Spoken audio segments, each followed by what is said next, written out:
몇백 년 동안 고치지 못한 병인데 그것도 중국에서 쓰다 버린 한글로 치료를 하겠다고. 정말 어이가 없네. 지나가던 걔가 웃겠다. 여기 독일의 명문대학에서 한 교수가 이야기하고 있습니다. 과연 무슨 일이 있었던 걸까요? 안녕하세요. 저는 미넨 대학에서 근무하고 있는 요한 교수입니다. 제가 처음 난독증이라는 단어를 듣게 된 건 아들 루카가 초등학교 1학년 무렵이었습니다. 독일어 알파벳을 겨우겨우 배우긴 했는데 문장 독해가 거의 불가능할 정도로 어려워했어요. 그런데 학교 선생님이 혹시 난독증일지도 모르니 전문 검사를 받아보는 게 좋겠다고 권유하더군요. 저는 심리언어학과 교수임에도 불구하고 정작 내 아이의 문제를 알아채지 못했다는 사실에 큰 충격을 받았습니다. 병원 검진 결과는 중증 난독증이라는 것이었습니다. 아이는 단어 하나하나를 구분해내는 과정에서 이미 집중력을 잃었고 조금만 문장이 길어져도 머리가 하얗게 비어버리는 듯했습니다. 난독증은 뇌 구조적 유전적인 요소가 크다라는 전문의의 설명을 듣고 나니 갑자기 앞이 캄캄해졌습니다. 저는 그날 이후로 가정에서도 루카에게 맞는 학습 방법을 찾아보려 애썼습니다. 학교에서 알려준 전통적인 방식 의문 인식 훈련이나 반복 독해 연습 등을 시도했지만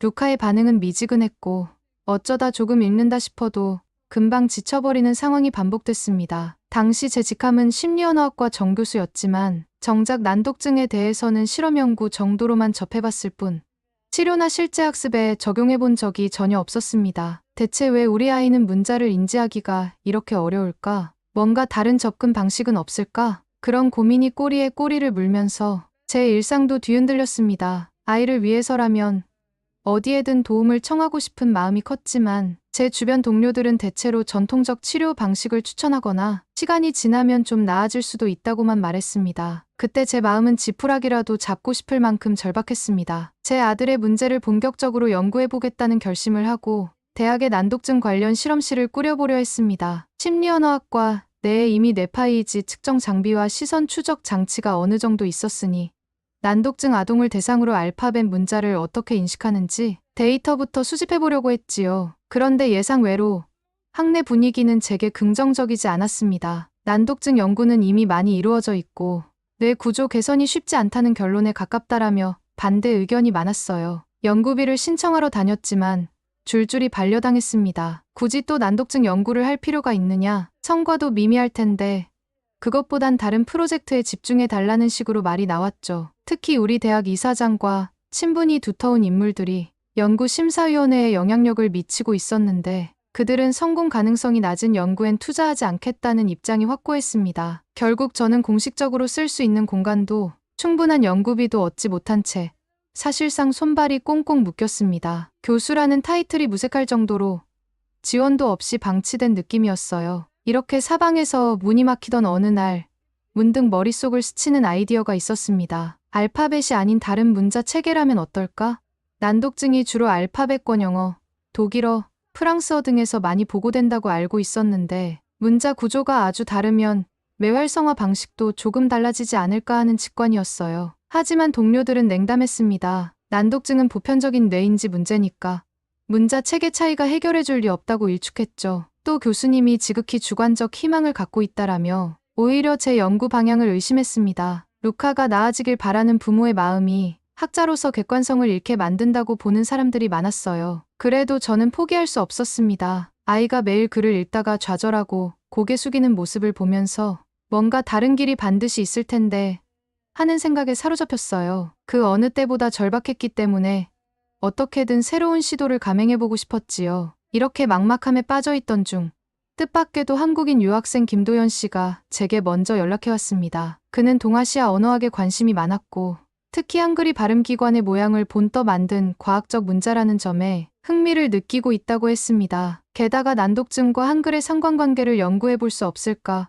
고민하던 차에 저희 난독증 연구 이야기를 듣게 되어 찾아왔다고 했죠. 처음에는 큰 기대 없이 만났어요. 사실 저는 한글에 대해 잘 알지 못했고 그저 아시아의 몇몇 언어 중 하나 정도로만 막연히 알고 있었습니다. 하지만 도연 씨가 제시한 자료를 보고는 깜짝 놀랐습니다. 한글의 자음은 발음 시 입술, 혀, 목구멍 등 발성기관의 형상을 그대로 본떠 만들어졌다는 겁니다. 모음도 하늘, 땅의, 사람이라는 철학적 원리를 결합해 체계화한 것이라고 했습니다. 더 충격적이었던 건 도연 씨의 아들이 독일어 문장은 읽기 어려워하면서도 한글은 상대적으로 빠르게 익혔다는 이야기를 들었을 때였습니다. 한글이 좀 더 직관적이다. 시각 정보가 곧바로 발음 동작과 연결되니까 문자를 인지하는 과정이 훨씬 단순하다라는 설명이 저에게는 일종의 번쩍임으로 다가왔어요. 도연 씨는 자기 아들 사례를 근거로 난독증을 가진 아이들이 알파벳보다 한글을 접했을 때 뇌활동 패턴이 달라질 수 있다고 확신하는 듯 보였습니다. 그날 만남 이후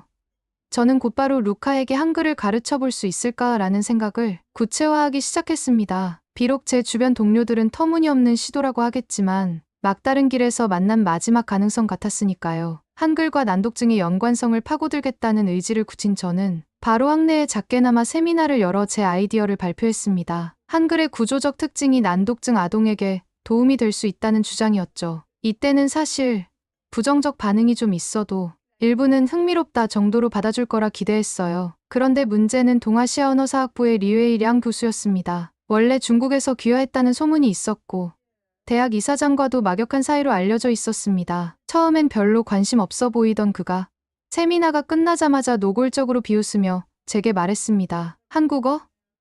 그거 우리 중국에서 예전에 쓰다가 버린 언어 아니오? 조선이 중국 문자를 흉내 내다가 조금 변형한 거라는 말 못 들어봤소? 저는 순간 너무나 황당했지만 강하게 대응하기 어려웠습니다. 그는 이미 막강한 영향력을 가지고 있다는 걸 누구나 알고 있었거든요. 그래도 제가 알기로는 한글은 독자적으로 만들어진 문자다. 과학적으로 볼 때 독창적 요소가 많다고 조심스레 반박하자 리웨이량 교수는 코웃음을 치며 주변 사람들에게 한마디 더 덧붙였습니다. 아, 이분 아이가 난독증이라면서?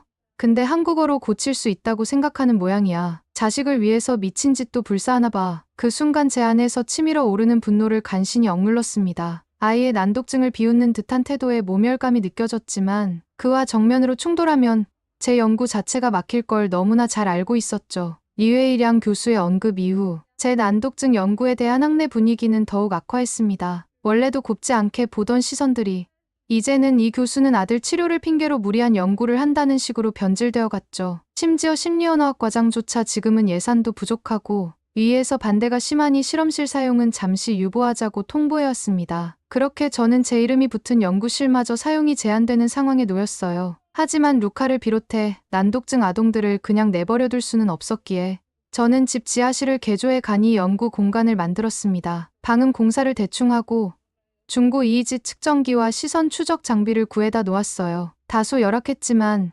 마음만은 간절했지요. 이때 큰 도움이 된 사람이 바로 김도연 씨였습니다. 그는 한글 교재를 직접 한국에서 구해오기도 하고 자음과 모음의 발음 위치를 시각적으로 나타낸 그림 자료를 만들어주기도 했습니다. 또 자기 아들을 데리고 와서 다른 난독증 아동들에게 한글은 이렇게 읽는 거야 하며 스스럼없이 알려주었어요. 저는 그 광경을 보면서 기존 알파벳 접근법과 확연히 다르다는 걸 피부로 느꼈습니다. 루카 같은 아이들이고 또 덜을 접할 때 입이나 목구멍 움직임이 바로 떠오르는 걸 관찰할 수 있었어요. 이에 비해 알파벳 G, N, D는 이론적으로 소리값을 연계해야 하지만 난독증 아동에게는 그 과정이 추상적이라 훨씬 어렵게 느껴지거든요. 그런데 한글 자모는 형태 발음 운동 감각이 꽤 직접적으로 연결돼 있어서 아이들이 스스로 아, 이렇게 소리 내는 거구나 하고 이해하는 모습이 나타났습니다. 규모가 작고 장비도 빈약했지만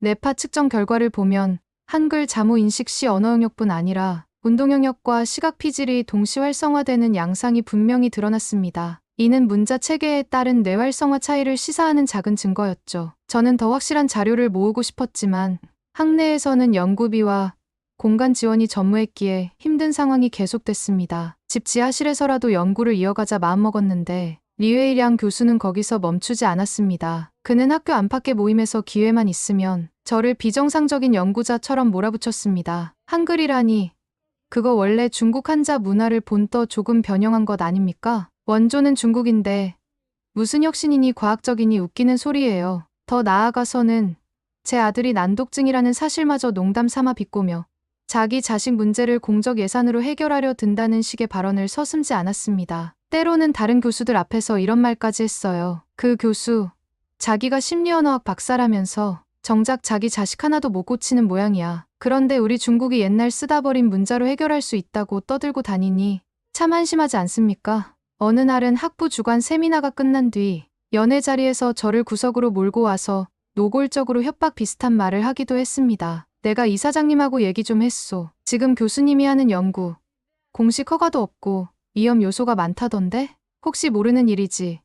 아이들 안전 문제가 불거지면 큰일 날 수도 있지 않겠소? 그 말은 곧 내가 내 연구를 무너뜨릴 수도 있다라는 의미로 들렸습니다. 저는 억울하고 화가 나서 당장이라도 무슨 소리냐고 항의하고 싶었지만 더 큰 파장을 일으킬까 두려워서 그저 입을 다물었습니다. 그렇게 실험실도 없이 집 지하실에서만 버티고 있던 어느 날 뜻밖의 연락을 받았습니다. 미넨 교회에 있는 작은 특수교육기관에서 제게 관심을 보인 겁니다. 이곳에는 난독증 아동이 몇 명 있는데 한글 기반의 실험적 교육을 시범적으로 적용해보고 싶다는 제안이었어요. 저는 기쁜 마음으로 당장 달려갔습니다. 정식 허가는 아니었지만 조용히 진행해보자는 식으로 합의가 됐죠. 김도연 씨와 함께 그곳에 다니며 주 2회 정도씩 아이들에게 한글 자모 학습을 병행하는 프로그램을 만들었습니다. 고을 배우면 동시에 목구멍에서 소리가 시작된다는 걸 이미지로 보여주고 이후에 알파벳지 발음과 연계시키는 시기였어요. 아이들은 금세 흥미를 보였습니다. 특히 물 배우면서 입술을 꾹 다무는 소리라는 걸 실감하자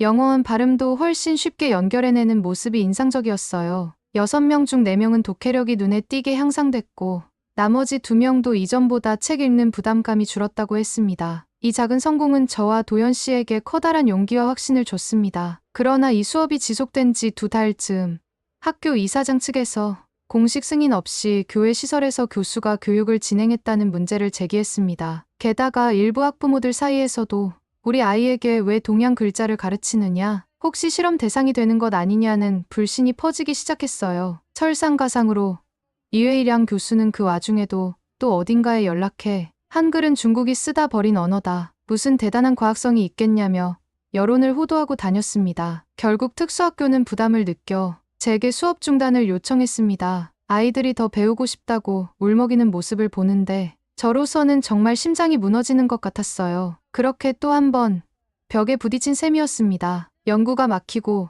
공식적인 지원도 다 끊긴 상황에서 저는 점점 지쳐갔습니다. 집 지하실에서도 더 이상 실험을 진행하기 어려웠어요. 자원봉사자나 협조 의사가 있던 부모들도 리웨이량 교수가 학내외로 퍼뜨리는 악성 루머 때문에 괜히 얽히기 싫다며 발을 빼는 경우가 늘었죠. 이런 가운데 리웨이량 교수는 더욱 교묘한 방법으로 저를 공격했습니다. 학내 언론 인터뷰에서 일부 교수가 자신의 가정 문제를 연구라는 명목으로 포장해 교내 자원을 낭비하려 했다. 난독증은 과학적으로 해결이 쉽지 않은데 터무니없는 중국의 속국이라 불리는 한국 문자에 매달려 시간과 돈을 낭비하고 있다는 취지의 말을 했습니다. 물론 이름을 직접 언급하진 않았지만 학내 사람이라면 금방 저를 떠올릴 수밖에 없었죠. 이쯤 되니 저 역시 모든 걸 포기하고 싶은 심정이었습니다. 함께 연구를 이어가던 인력도 점점 흩어졌고 집에서 루카에게만 한글 교육을 가르치는 정도로 줄어들었어요. 그런데 그 과정에서 저 스스로 모아둔 실험 데이터가 제법 쌓였다는 걸 깨달았습니다. 정확한 이미지 값과 시선 추적 자료, 그리고 아이들이 한글을 배울 때 어떤 뇌 활성화를 보였는지에 대한 기록이 수백 건에 달했어요. 이 데이터를 제대로 분석하고 공유할 수 있다면 혹시 다른 연구자들이 이어받아 뭔가 발전시킬 수도 있지 않을까? 이 생각에 저는 결국 데이터 무상 공개를 결심했습니다. 정상적인 루트로 학술지에 투고하기엔 이미 저에 대한 학내 평판이 엉망이었고 심사 통과도 불확실했기 때문이죠. 차라리 누구나 접근할 수 있도록 공개해버리면 언젠간 이 자료를 활용해줄 이가 나타날 것 같았습니다. 김도연 씨 역시 이 계획에 전폭적으로 찬성했습니다. 그는 한글 자모 체계 및 발음 설명 자료를 정리해주고 난독증 아동들이 학습하는 영상을 편집해 온라인에 올리는 것을 도와줬습니다. 저는 이 과정에서 도연 씨가 얼마나 헌신적이고 유능한 사람인지 다시금 깨달았죠. 그는 교수님, 절대 포기하지 마세요. 누군가는 이 데이터를 보고 새로운 돌파구를 찾을 겁니다라고 말하며 제 의지를 다잡아줬습니다. 데이터를 전면 공개하자 놀랍게도 호주나 미국 쪽 언어학 신경과학 연구팀에서 이메일 문의가 오기 시작했습니다. 정말 사실이라면 흥미로운 자료다. 더 많은 임상 결과가 있느냐? 협업을 할 의사가 있느냐? 등의 내용이었죠. 몇몇 팀은 실제로 제게 화상회의를 요청해 구체적인 연구 설계를 논의하려고까지 했습니다. 그런데 중국 기관에서는 반응이 정반대였습니다. 베이징이나 상하이에 있는 뇌과학 연구소와도 협업을 타진해 볼 수 있지 않을까 기대했지만 번번이 거절을 당했어요. 나중에 알게 된 사실인데 리웨이량 교수가 저에 대한 악평을 그쪽에 퍼뜨렸다는 겁니다. 이 교수의 연구는 부실하고 한글은 애초에 중국이 만들어준 언어이니 따로 논할 가치도 없다는 식으로 말이죠. 그래도 전 호주와 미국 연구팀과의 교류를 이어가면서 어떻게든 자료가 확장되기를 바랐습니다. 동시에 루카의 상태도 조금씩 좋아지고 있었습니다. 한글을 독일어 발음에 대입해보며 소리 내는 과정을 시각적으로 떠올리는 연습을 하더니 어느 날부터 독일어 문장을 읽어낼 때 멈칫하는 횟수가 줄어들더군요. 엄마로서도 학자로서도 한 줄기 빛을 보는 기분이었습니다. 그 무렵이었어요. 어느 날 아침 제 메일함에 한국의 유명 대학교 뇌과학연구소에서 보낸 편지가 와 있었습니다. 정민혁 교수라는 분이었는데 제 온라인 데이터를 보고 크게 감명을 받았다는 내용이었죠. 독일에서 이런 수준 높은 난독증 연구가 왜 인정받지 못하는지 이해가 되지 않습니다. 한글의 구조와 매 인지 과정을 연계한 부분이 놀랍습니다. 가능하다면 저희 연구소로 초대하고 싶습니다. 대규모 장비와 임상 협력 병원도 갖추고 있으니 와주시면 함께 의미 있는 연구를 펼쳐볼 수 있을 듯합니다. 저는 그 편지를 몇 번이나 읽고 또 읽었습니다. 뭔가 꿈을 꾸는 기분이었어요. 한국에는 아는 사람도 거의 없고 언어도 서툴렀지만 그때 제 심장은 이미 가겠다고 외치고 있었습니다. 이런 제안을 놓치면 평생 후회할 것 같았거든요. 서울대 초청을 준비하던 어느 날 위넨대학교 총장실에서 긴급 회의를 소집한다는 연락이 왔습니다. 갑작스러워서 무슨 일인가 했더니 리웨이량 교수가 또 강력하게 문제를 제기했다는 거예요. 한글 연구를 한다는 이유로 독일 대학의 명예를 실추시키고 있다는 식의 말도 안 되는 주장을 편 거죠. 하지만 회의에 들어가 보니 분위기가 전혀 달랐습니다. 이미 리웨이량 교수의 막말과 언어폭력에 대한 수많은 증언이 접수된 상태였고 심지어는 어떤 학부모가 그를 고소했다는 얘기도 들렸습니다. 그 학부모는 리웨이량 교수에게 인종차별적 비하 발언을 직접 당했다고 증언했죠. 한국어는 중국에서 버린 언어다. 난독증 아이를 연구에 쓴다니 미친 짓 등등. 그가 제게 했던 말과 별반 다르지 않았어요. 결국 대학 측도 더는 그를 감싸줄 수 없었고 이사장 역시 사회적 파장이 우려되어 손을 떼기에 이르렀습니다. 그렇게 리웨이량 교수는 학교에서 공식 징계를 받은 뒤 사실상 쫓겨나다시피 떠났습니다. 저는 문득 드디어 악몽이 끝나나? 하는 안도감이 들었지만 동시에 씁쓸함이 밀려왔습니다. 어쩌면 함께 힘을 합쳐 동아시아 언어권의 다양성을 연구할 수도 있었을 텐데 왜 그는 그렇게까지 한국어에 대한 연구를 폄하했을까요? 그렇게 리웨이량 교수가 떠나면서 대학 내부의 걸림돌은 어느 정도 해소된 듯 보였습니다. 그러나 저는 이미 독일에서의 생활을 정리하고 한국으로 가겠다는 마음을 굳힌 상태였어요. 남편과 상의했고 루카에게도 새로운 환경에서 공부해보는 게 어떨까 물었더니 아이 역시 한글을 만든 나라에 가보고 싶다고 답하더군요. 그렇게 저희 가족은 모든 걸 접고 한국으로 이주했습니다. 한국뇌과학연구소에 들어가 보니 제가 꿈꾸던 수준 이상의 장비와 인프라가 있었습니다. MRI, FMRI, 고성능 EEG, TMS 경두계 자기자극 장비 등 난독증 연구에 필요한 최신 기술이 전부 갖춰져 있었어요. 그리고 함께 연구할 의욕 넘치는 대학원생들과 박사후 연구원도 많았습니다. 무엇보다 김도현 씨가 독일에 남지 않고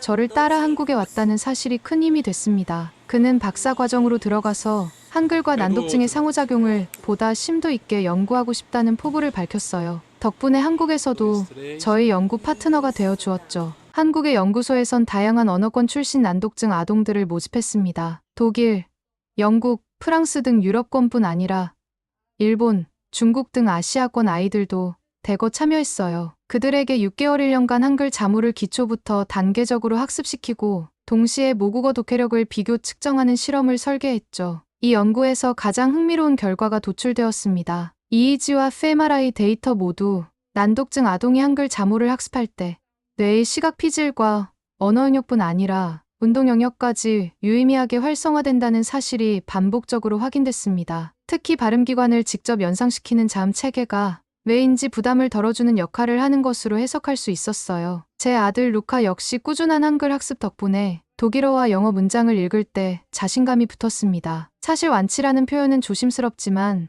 이전에 비하면 난독증이라는 딱지가 무색할 정도로 자유롭게 읽고 이해하는 모습을 보여줬습니다. 아이가 어느 날 독일어 책 읽는 게 더 이상 무섭지 않아라고 기뻐하며 소리치던 순간 저는 눈물이 왈칵 쏟아질 뻔했습니다. 그리고 한국의 뇌과학연구소 공동연구진이 발표한 논문들은 국제저명학술지에 줄줄이 게재됐습니다. 한글 자모의 운동 언어, 병행 활성화가 난독증 치료에 미치는 영향이라는 주제로 여러 편의 논문이 나오자 전 세계 언어학 뇌과학계가 주목하기 시작했습니다. 하버드 의대와 WHO가 공동으로 진행한 후속 임상에서도 수천 명의 난독증 아동 중 80% 이상이 독해력 향상을 보였다는 결과가 나왔습니다. 이런 성과가 쌓이자 한글.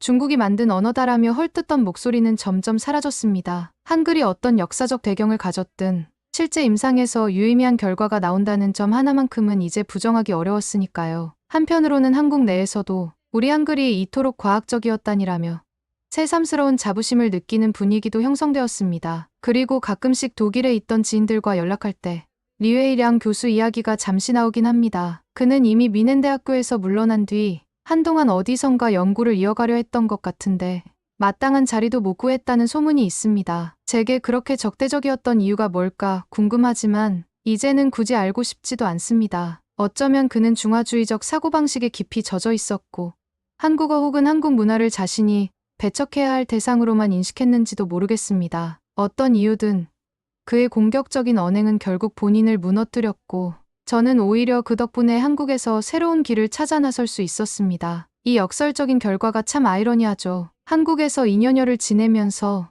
루카는 한글 독해를 능숙하게 하는 것은 물론이고 독일어와 영어 독해력도 눈에 띄게 향상됐습니다. 물론 난독증 특성상 완벽히 사라진다고 할 수는 없지만 최소한 지금은 읽기 자체가 고통이 아니라 즐거운 도전이 된 듯합니다. 루카 스스로 이제는 내가 한국 고전 소설도 혼자 읽어볼래라며 한국 서점에서 찾기도 해요. 저도 한국어를 조금씩 배우면서 간단한 문장 정도는 읽고 말할 수 있게 됐습니다. 처음에는 어색하고 어려웠지만 한글 자음의 발음 원리를 직접 체감해보니 왜 난독증 아이들에게 도움을 줄 수 있는지를 제 몸으로 느낄 수 있더군요. 그리고 김도연 씨는 늘 교수님, 한글이 정말 신기하죠? 저도 이 과정을 함께하면서 더 자부심이 생겨요라며 웃곤 했습니다. 마지막으로 이 이야기를 통해 꼭 전하고 싶은 건 감사입니다. 바로 김도연 씨와 한국에게 그리고 저희 가족을 믿고 따라준 루카에게. 루카의 난독증이 없었다면 어쩌면 저는 평범한 심리언어학 연구만 하며 지냈을 겁니다. 하지만 아이가 난독증을 알았기에